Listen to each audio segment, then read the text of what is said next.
સુરત શહેરમાં જિલ્લા પંચાયત દ્વારા કરોડો રૂપિયાની સરકારી જમીન પર કરાયેલા બિનઅધિકૃત દબાણ દૂર કરીને મોટી સફળતા મેળવી છે।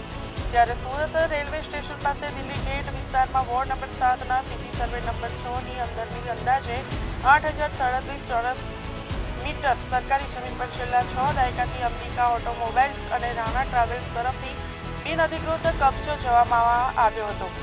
જમીન અગાઉ જિલ્લા લોકલ બોર્ડની માલિકી હેઠળ હતી, જે હવે જિલ્લા પંચાયત સુરતના હસ્તક છે। વર્ષ 1960માં આ પેઢીઓને માત્ર 7 વર્ષ માટે લીઝ પર જમીન આપવામાં આવી હતી, જે પછી તે કાયદેસર રીતે ખાલી કરવી હતી, છતાં કાયદેસર પરવાનગી વગર કબજો ચાલુ રાખવામાં આવ્યો હતો।